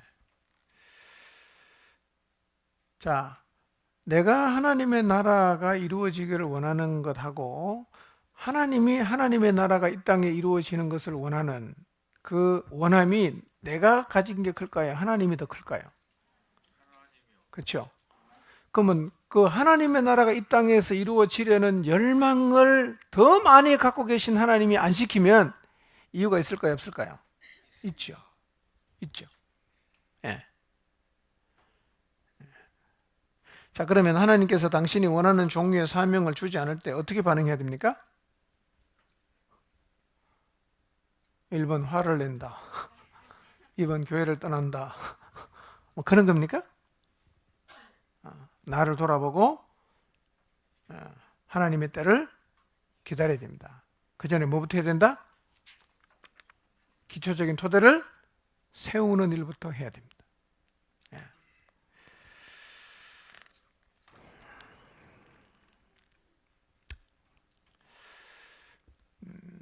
그런데 기다릴 때요, 기다리는 것이 당신에게 절대로 나태한 시간이 되면 안 된다. 기다리는 시간을 하나님이 당신의 성품을 다듬어서 만드는 시간으로 사용을 해야 된다. 조금 밑에 당신이 하나님께 순종하면 옆에 있는 글을 읽어보겠습니다. 시작. 네, 사명은요, 어느 것이나 다 중요하다. 어느 것이나 중요하다. 근데 우리는 사명의 중요성을 자꾸 구분을 지을 수 있는데 그 가치가 사실은 어디서 많이 나온 겁니까? 인간의 기준이라는 거죠. 시대의 가치 기준. 우리말에 그 빈부의 규천이 없다 그러잖아. 그렇죠? 근데 사명의 규천이 없는 거예요. 어느 거는 귀하고 어느 건 참 이런 거 없어요. 하나님이 부르셔서 맡겨주신 사명은 다 귀한 겁니다. 다 중요한 거예요. 다음 주에 우리가 교회를 통해서 한번 또 공부를 할 것입니다. 세 번째 질문 있습니다. 시작. 자, 순종하고 있는데 뭔가 자꾸 막힌다. 그때 어떻게 해야 됩니까? 너무 속단해서 이게 하나님 뜻이 아니야 라는 결론을 내리지 말라는 거예요. 그때 제일 중요한 게 뭐냐? 관계 안에 머물러 있는 겁니다. 관계 안에 머물러 있는 거. 자, 283페이지 두 번째 대부분의 경우 읽어보겠습니다. 시작.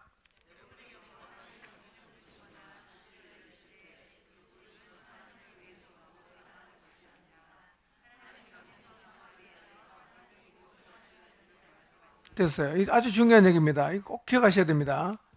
하나님이 당신을 부르시거나 지시를 내리실 때 그 부르심이라는 것은 나보고 하나님이 하나님을 위해서 무엇을 하라고 부르는 게 아니라는 거예요. 왜 부릅니까? 하나님은 당신이 처한 그 자리에서 하나님이 무엇을 하시려는지를 말씀한다는 거예요. 주도는 누가 한다고요? 우리 여기서 자꾸 실수를 합니다.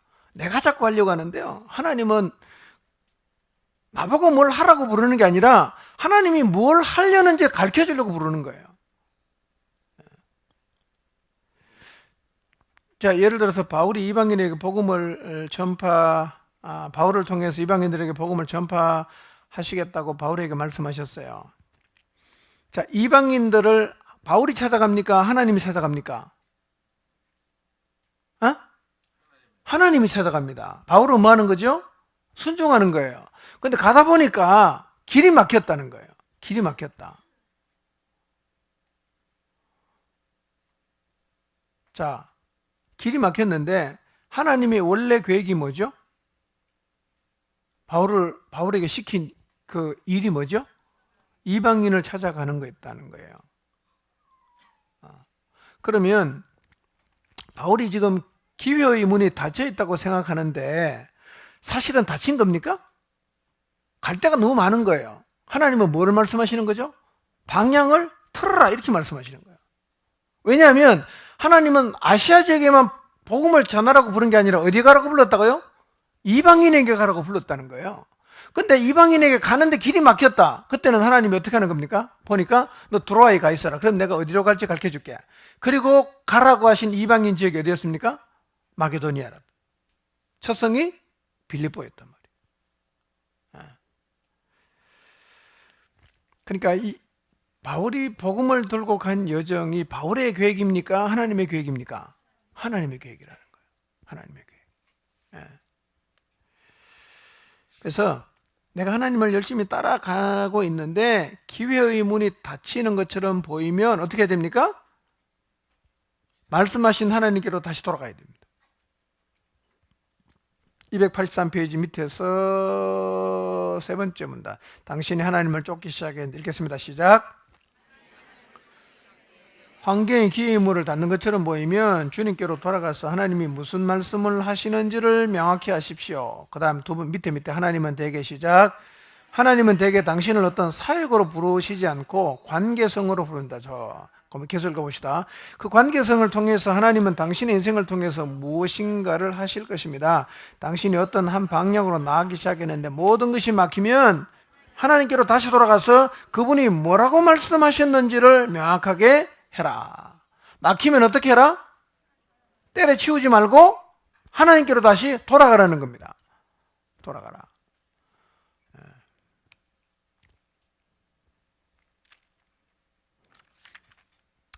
그 다음 얘기는 예문인데 여러분 한번 읽어보시면 되겠습니다. 자, 다시 한번 복습합니다. 284페이지. 당신이 순종의 한 단계를 밟은 후에 일이 잘못되어 가는 것처럼 보일 때 어떻게 하라고요? 첫째, 하나님이 무엇을 말씀하셨는지 명확히 하고 하나님이 말씀하신 것에 당신이 더 추가했을지 모르는 것들을 찾아보라. 두 번째, 하나님이 말씀하신 것을 그대로 간직하라. 그 다음 세 번째, 당신이 해야 할 모든 일을 하라. 그리고 나서 주님이 당신에게 그 다음에 해야 할 것을 말씀해 줄 때까지 기다려라. 자, 박스 안에 있는, 네모 안에 있는 글씨 시작.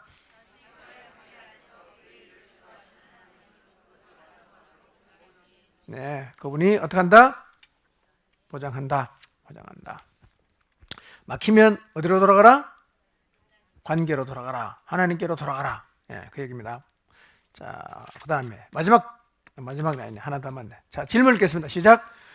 제가 받은 말씀이 하나님께로부터 온 것인지 제 이기적인 욕망으로부터 온 것인지 아니면 사단에게서 온 것인지 어떻게 알 수 있습니까? 어떻게 알 수 있죠? 자, 시간이 없으니까 핵심만 딱 얘기하면 이겁니다. 캐나다 왕립 기마 경찰은 위조 지폐를 감시하는 훈련을 하는데 위조지폐 감시 훈련하는 사람을 훈련시키는 방법이 뭐냐면 많은 위조지폐를 보여주는 게 아니라 진짜 지폐만 보여준다는 거예요. 진짜를 계속 연구를 하고 진짜가 어떻게 생겼는지를 확실하게 알면 그 다음에 가짜 넣어주면 금방금방 다 알아낸다는 거예요. 그러니까 우리도 사단의 방법을 너무 알려고 할 필요가 없고 뭐만 제대로 하면 된다? 하나님이 어떻게 말씀하시는지만 분명히 알고 있으면 다 구분할 수 있다는 거예요. 그러니까 가짜를 많이 알려고 하지 말고 뭐를 제대로 알면 된다? 진짜만 제대로 알면 된다는 거예요. 진짜만 제대로 알면 된다. 그래서 블랙가이 목사님이 했던 얘기인데요. 285페이지 두 번째 문단의 네 번째 줄. 사단이 저를 통해서 일어나고 있는 하나님의 역사에 영향을 미칠 때는 제가 하나님을 믿지 않고 사단을 믿을 때일 뿐입니다. 굉장히 의미 있는 말이죠. 그러니까 주님과의 깊은 관계 안에 있으면 이런 고민이나 그 질문이 안 생긴다는 거예요. 사단은 절대로 하나님이 목적하신 바를 궁극적으로 방해할 수가 없다는 겁니다. 없다. 그러니까 하나님의 길을 철저하게 알아라. 그러면 된다. 마지막 질문 시작. 286페이지입니다. 시작. 하나님은 영혼을 위해서 저의 인생에 단 한 가지 계획을 가지고 계십니까? 이런 얘기입니다. 그럼 하나님이 평생토록 나한테 딱 한 개 사명만 주시냐 하는 질문이에요. 그럴까요?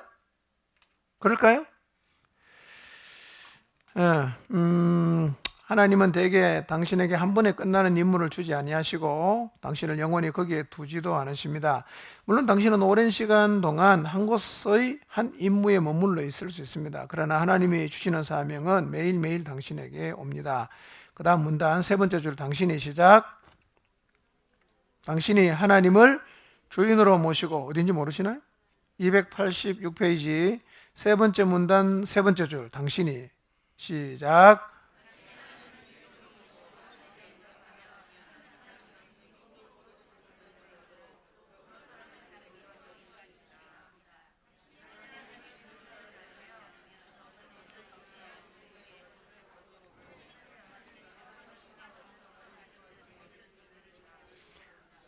저는 사람들이 이런 말을 하는 걸 들었습니다. 하나님은 이러한 사람이 되라고 나를 부르셔서 그러니까 다른 것들은 그분의 뜻이 아닐 거야. 혹은 내 영적인 은사는 이러한 것이야. 그러니 이 사역의 가능성은 나를 향한 하나님의 뜻일 수 없어 라고 생각하지 말아야 됩니다. 예. 그러니까 나를 특정한 어떤 곳에다가 가두지 말라는 거예요. 하나님은 나를 어떻게 사용할지를 몰라. 그러니까 내가 내가 갖고 있는 은사나 혹은 뭐 성량이나에 따라서 나는 요거를 하라고 하나님이 불러서라고 딱 가두어 두지 말고, 주인인 그분이 나에게 어떻게 말씀하시든지 간에 응답하면 내가 진짜 꿈도 꿔보지 못한 일을 하나님은 나를 통해서 이루어 가신다는 거예요. 내 스스로가 하나님은 나한테 요거를 주셔서라고 제안을 하지 말라는 거예요. 열고 순종하면 진짜 꿈도 못 꿔본 일을 하나님은 이루어 가실 수 있다. 그 다음에 얘기도 중요합니다. 하나님은 묻고 읽습니다. 시작. 성취하지 않을 어떤 임무를 결코 주시지 않을 것입니다. 그것이 영적인 은사, 하나님이 당신에게 주시는 임무를 수행시키려고 주시는 초자연적인 힘입니다. 하나님의 뜻을 알아내는 데 있어서 당신의 은사나 능력, 관심에 초점을 맞추지 마십시오. 저는 너무나 많은 사람들이 이렇게 이야기하는 것을 들었습니다. 나는 이것을 정말 하고 싶어요. 그런 이것이 하나님의 뜻임이 틀림없죠? 그런 종류의 반응은 자기중심적인 반응인 것입니다.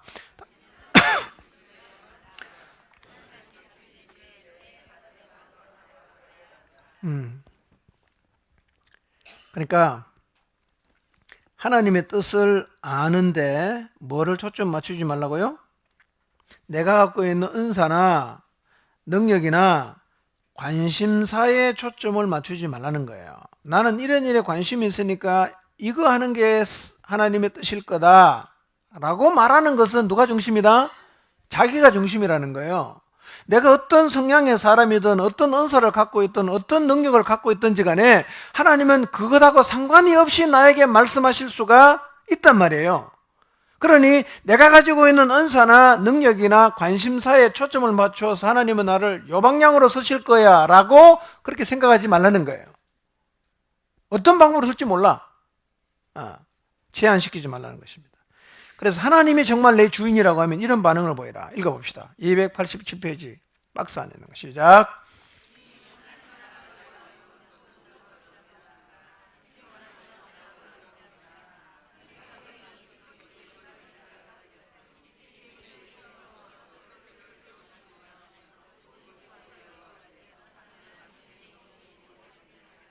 네.